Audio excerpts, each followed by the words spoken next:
Hey guys, and welcome to the channel. Today we're going to be looking at Castellan Crowe from the Grey Knights.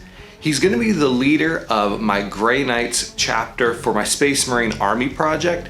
If you don't know what I'm talking about, there will be a link at the top. You can go ahead and click on that and get some information about what I'm doing this year to paint up 8 separate Space Marine armies, and I'm going to be giving away 2 of them at the end of it.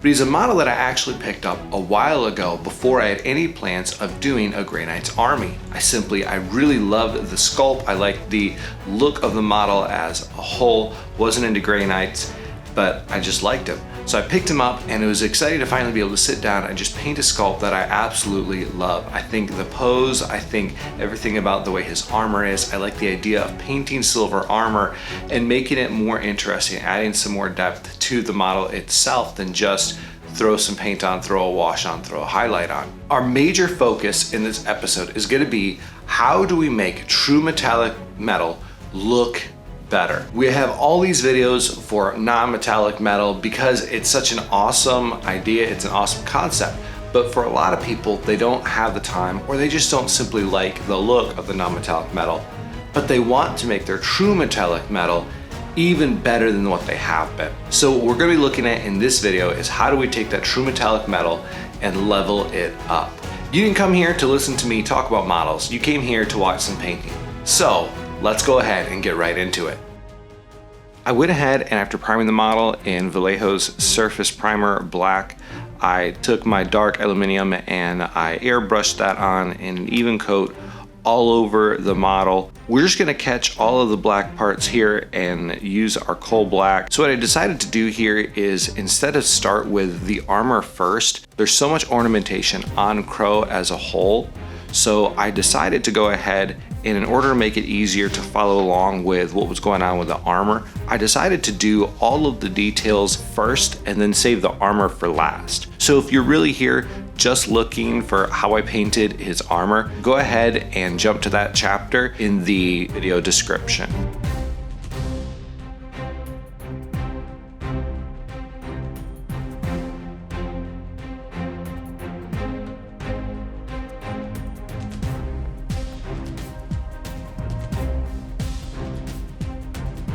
For all the parchment, just use birch as the base color, and this will take a couple of layers. Everything normally takes a couple of layers if you've watched my videos before. I like to do it smoothly and have them go on with multiple layers. But especially with this, with having the metal underneath shine through, you really have to make sure that you get an opaque finish on these other things. I will say, as you'll see from these next few shots, I don't know what's going on with Castellan Crowe, but my guess is that he is being sponsored by the official parchment maker of the Imperium, because my goodness, this guy has a ton of parchment all over him.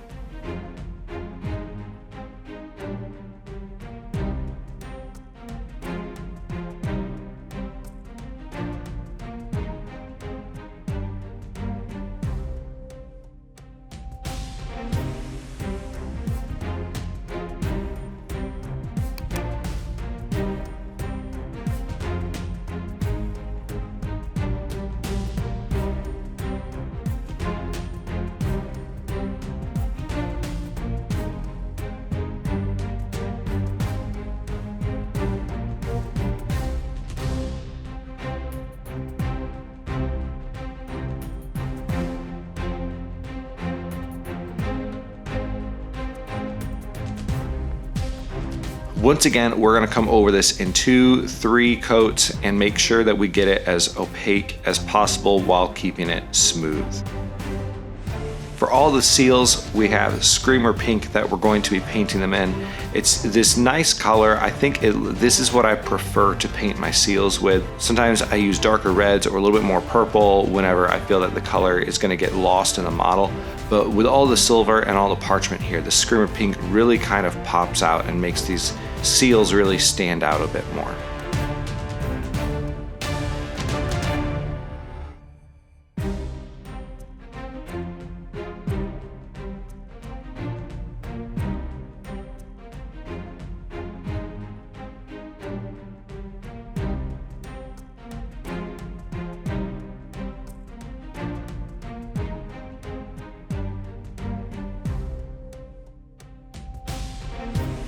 There's not a whole lot of red on this model outside of the cape, and that we're painting separately off camera. So what red I did paint, I simply painted a deep red, and then later you'll see that we'll work it up into Antwy's red, like we did with Ragnar Blackmane's reds.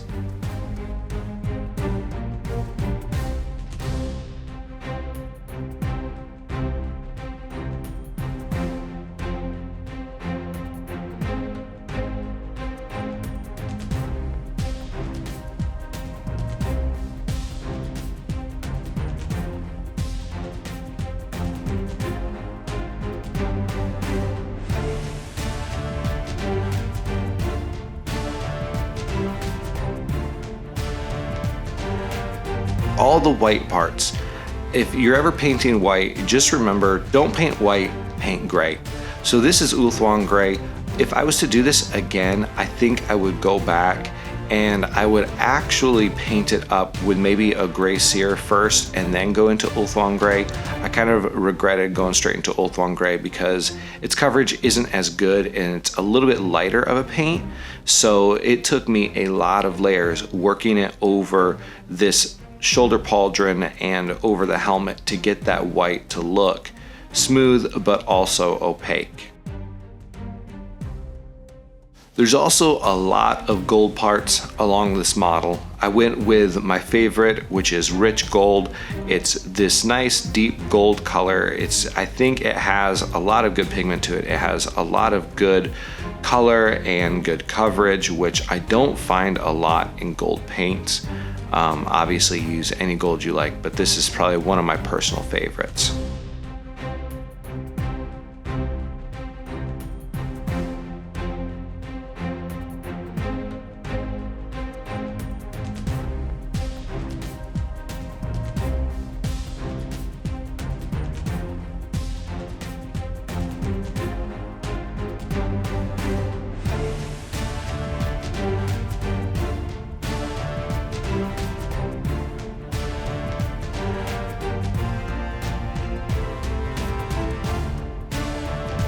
With the gold, even though it goes on well, you're definitely going to want to do a second coat, and on some of these flatter surfaces, I think I may have even gone for a third coat to get it looking as opaque as I really wanted it to be.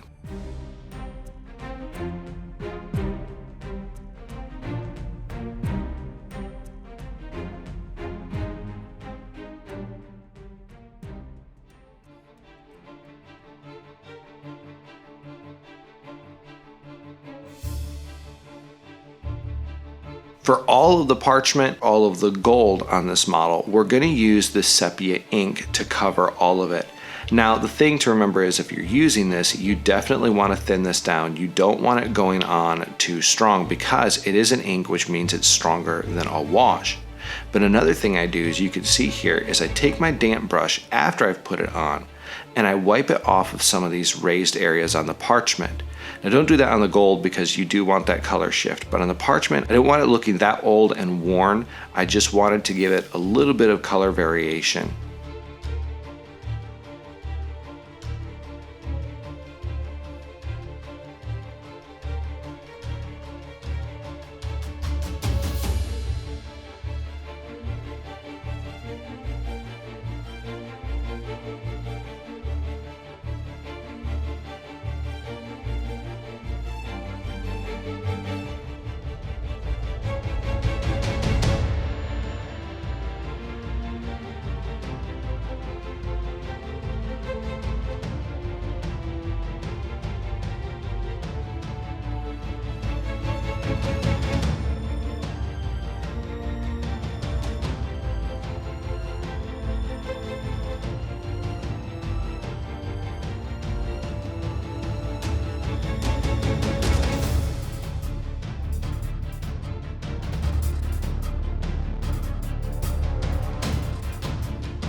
To build back up the highlights on this parchment, we go back to our birch and we just kind of sketch them in. I don't make this super smooth. I try to make sure that it is a little bit sketchy, and just to make it look a little bit more realistic and lifelike.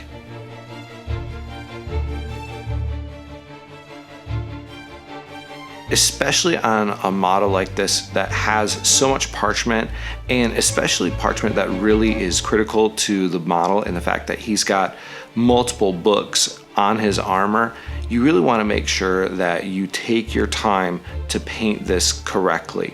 Oftentimes when we're painting parchment, it's just kind of a final detail and you can kind of skip over and run through it. When it comes to this guy, his parchment really draws the eye. So we've got to make sure that we spend the time to make it look good, and especially to make it look smooth. It can be easy with the colors that we use to get parchment to make it look chalky and to give it a lot of extra texture that we really don't want.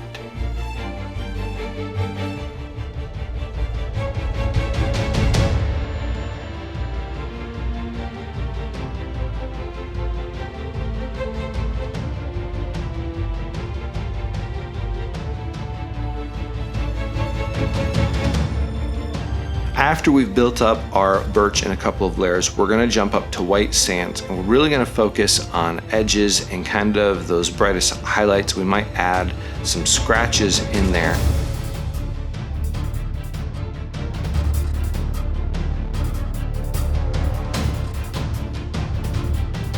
You can see that I'm reintroducing some of that birch mixed with a little bit of Sepia Ink, where I feel like I kind of washed out the parchment and I got it a little bit too bright. I want to reintroduce some more shadows. I want to reintroduce some more interest into it.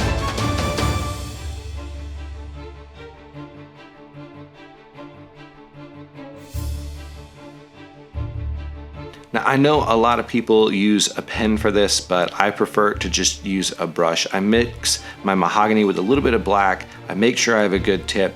I make sure the paint flows well, and I just take my time and do it slowly.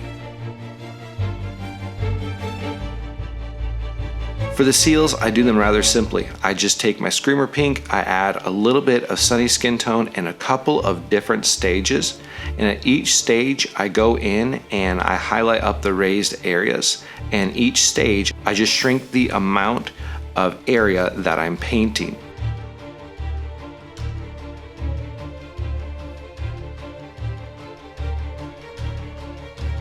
You really want to push your highlights so you get it pretty bright when you do a dot highlight at the end, because that will sell the glossy effect that you want out of a wax seal.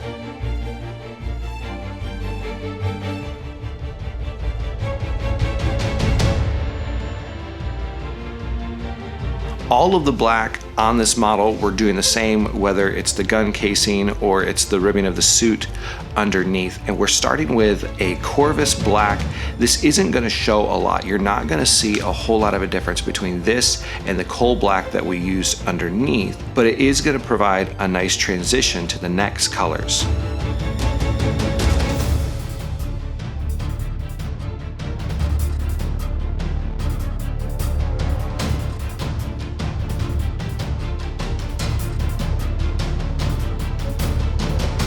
With your Eshin gray, you want to do more of a chunky highlight, make it look a little bit bigger.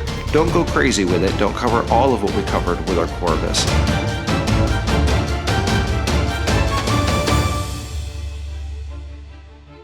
We're then going to shrink the area some more, focus on just our edges. Whenever we bring our Dawnstone in, we're going to kind of use the edge of the tip of our brush. You got to come over these areas softly and make sure you do it rather carefully to keep your lines straight. Of course, go back and fix any mistakes that you make. And then we're finally going to finish up with our Administratum gray that we're only using to really highlight up the corners of each of these parts. We're not coming along the edges with it like we did the other ones. We're just going to hit these corners.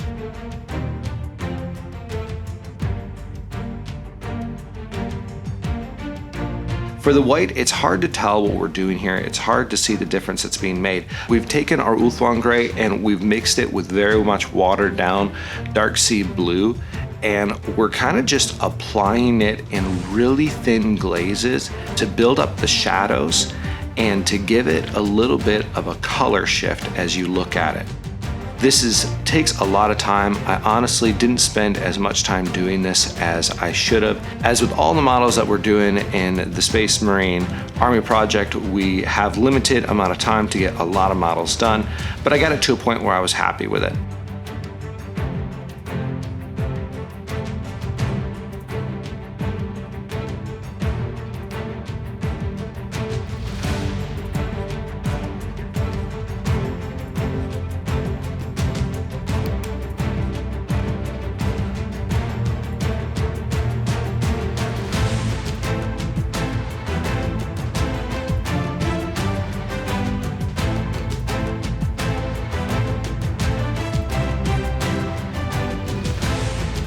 We're then going to take our pure dark sea blue and we're going to go in and we're going to edge highlight. We're going to hit the holes within the helmet face mask. We're going to make sure that we color in our eyes with this color as well, but making sure that we are very, very careful to stick to just those deepest recesses within the helmet.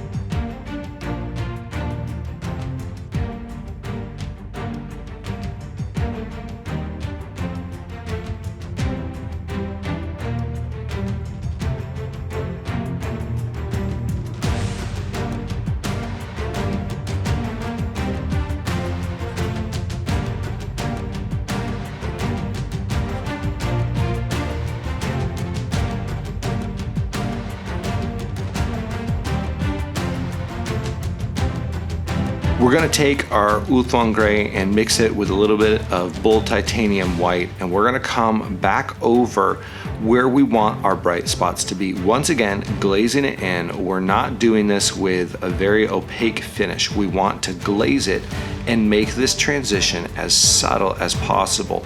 And it won't show up. You won't see much of a difference the first couple passes, but as you build it up, it will make a difference.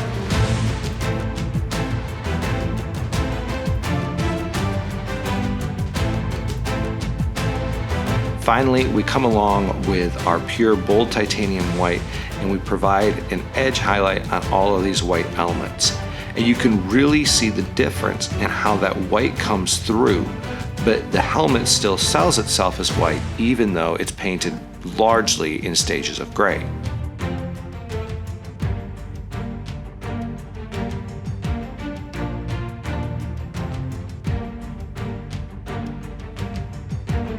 For the reds, we're jumping straight into our Antares red, and we're just kind of building up a little bit of volume and a little bit of highlights here on these red parts.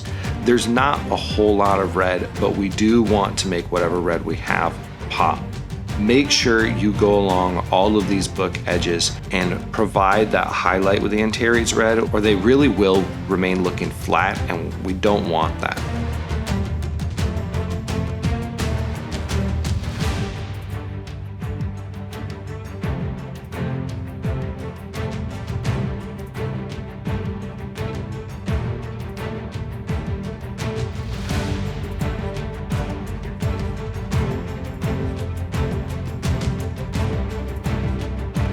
For our gold, we're building it up with our bright gold, and then we're moving from bright gold into a mix of bright gold and silver, and then finally we're going to a pure silver and only focusing on really where the light hits and reflects the absolute brightest on these gold elements.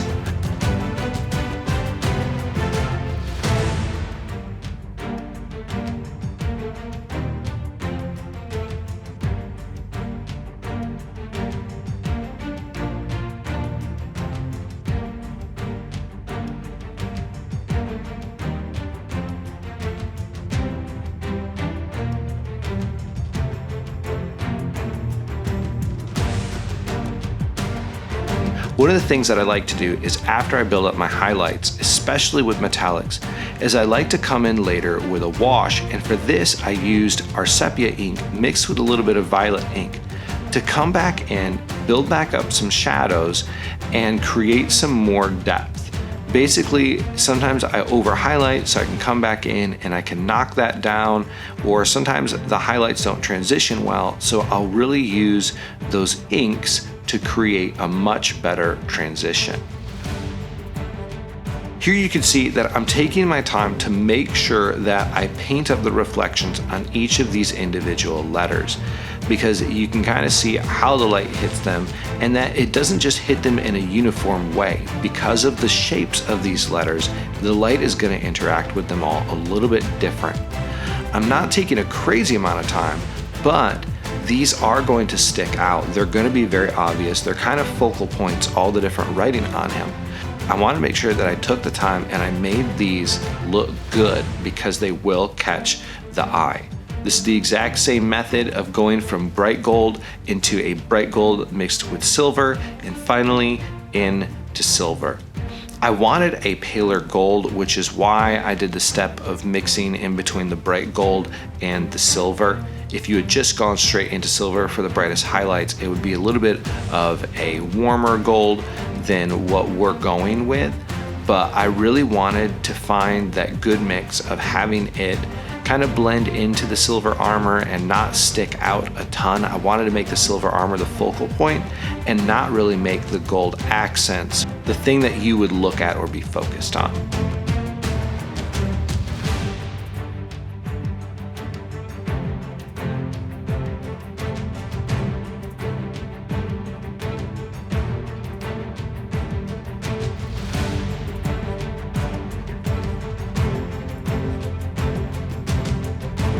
So finally, we're going to come back in with our ink mix and we're really going to reinforce the shadows both in between the letters, but as well as taking parts that got too bright and bringing them back down.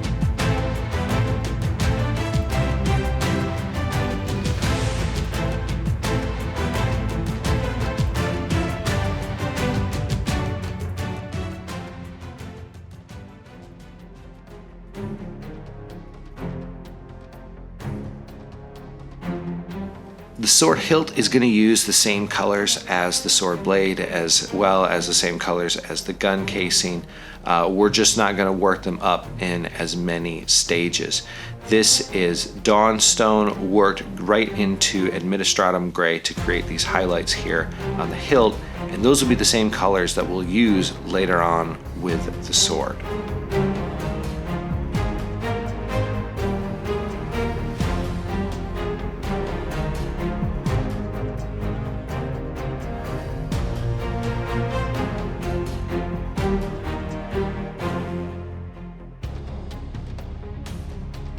So originally I had an idea as to how I wanted to do this sword, and I actually put a bit of time into it, as you can see here, working up from my sunset purple by scale 75, and then I went into my fuchsia by scale 75, and then into some white, and used some fluorescent colors to really try to get this look of a purple flaming sword, just really have that daemon feel to it.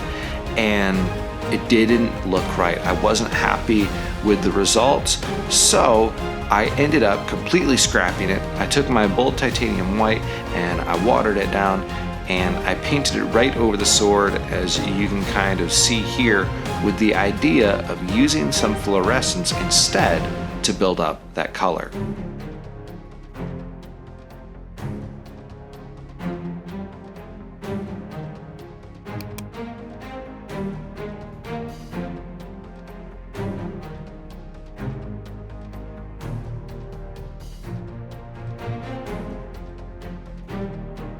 So here you can see, using our pink fluorescent from scale 75, this is acid pink, to build up that first layer of color. I've significantly watered it down because I want it, one, to flow into those recesses and fill those up, but also two, I want to tint these flames that we're going over. I don't want to take away the black coloring of them, but I do want to tint them just a little bit.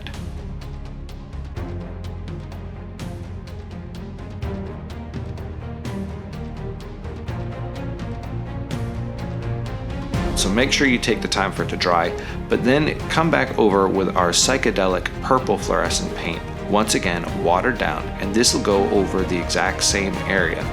As you can see, I'm tinting the entirety of the blade and of the flames coming off the blade with this color.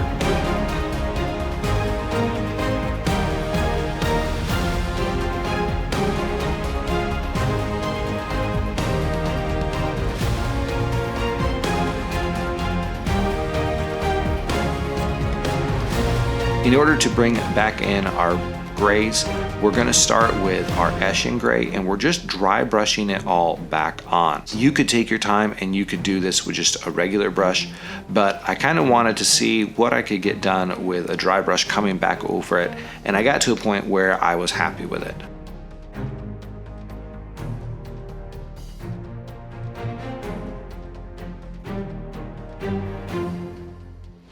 Now we work up into our Dawnstone, once again being very gentle. You can kind of tell that we're pushing back some of that purple. The more of it that's on the blade is being knocked down a bit, and kind of controlling exactly where that color is going to be.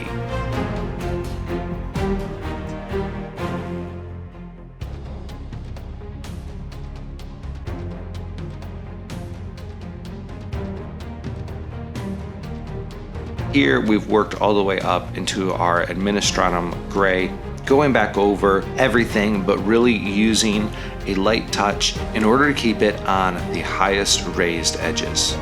This is coming back over with our Administratum gray to give it an edge highlight onto the sword.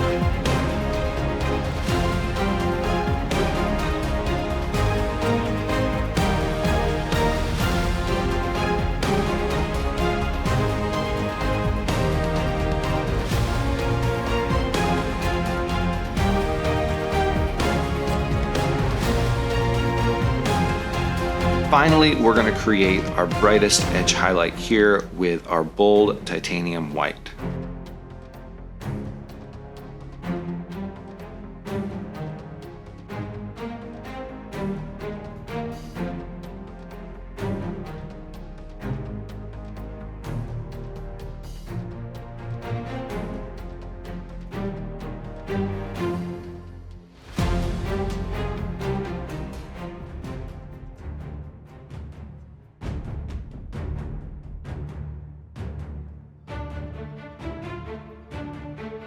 I painted the banner and the cloak off camera.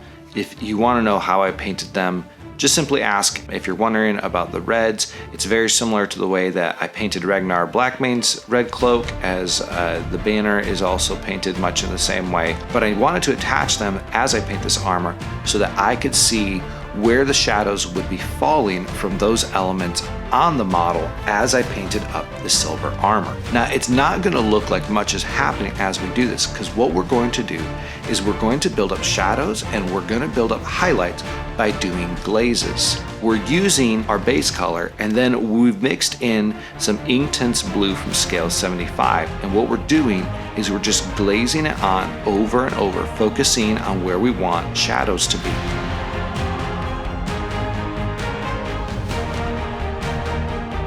I then come in with some black Templar to create some edge highlighting.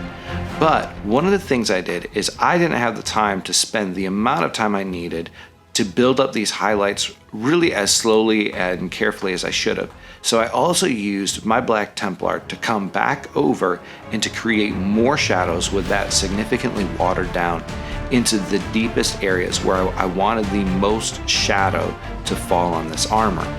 You can see it best here on the shoulder pad. You can kind of see that as you get to the top of it, not only is it brighter because the light's hitting it, but it's actually brighter because we've put shadows down there, which is making it look darker, giving it a different color shift towards that blue, and creating a lot of definition in it. I add some Vallejo silver to the mix that we already had, and we're going to slowly put more silver into this, and we're going to build this color up.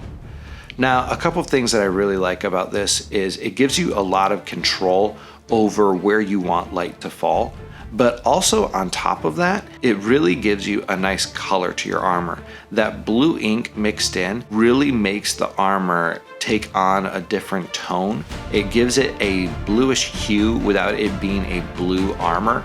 And that's really a nice effect if you want your armor, your silver armor to pop. Now, I didn't go crazy with my blue ink. I kept it pretty minimal, more because I knew that this was gonna have to be a little bit faster job. I wasn't gonna be able to go super long with it. I couldn't put 40 hours into this model here. I had too much else that I had to get done.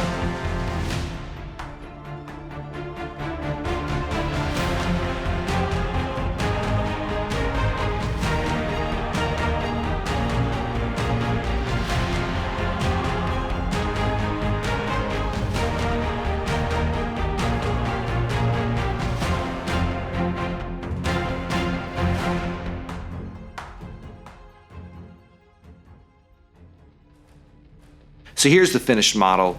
Lots of fun. I hope you guys enjoyed watching this. I hope this gives you some ideas and some inspirations as you go out and paint your own models.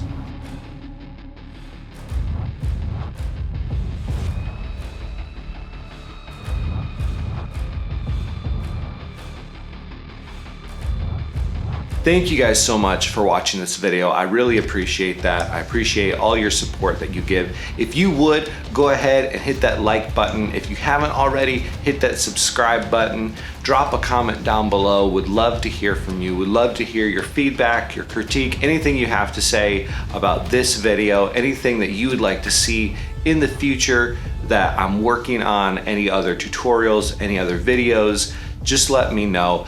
One thing that we're doing right now is we're getting ready to start a virtual escalation league. And what that's gonna look like is, if you have ever seen the Old White Dwarf, A Tale of Four Gamers, where they look at a group of gamers that slowly build and collect armies over a period of time, and they put out an article every month in White Dwarf chronicling their progress through the hobby together. That's exactly what I'm looking at doing. I want to get a group of hobbyists together from all over, and we're going to start a 40K escalation league. So we start at about 500 points, and even though it's virtual, we're going to play all games on Tabletop Simulator so that we can have a wide range of people playing. You're still going to physically collect and paint your models, take pictures of them that sent to me, and then we're going to put out a newsletter article every month on my Instagram page. If that's something you might be interested in, go ahead and jump into my Discord. There's links to that in my video. There's links to that on my channel homepage. And there's a channel right there in my Discord for the Escalation League. Jump on that. That has all the rules. That has where you can sign up. I would love to have a group of people doing that. We already have some ready to do, but we're looking to kick that off in July. We'd absolutely love to have you. So if that's something that you find interesting, go ahead and give that a look. Once again, thank you guys so much for all that you do in watching videos and liking videos and commenting on videos and getting the word out about these videos. I truly appreciate it. And until next time, I'll catch you guys later.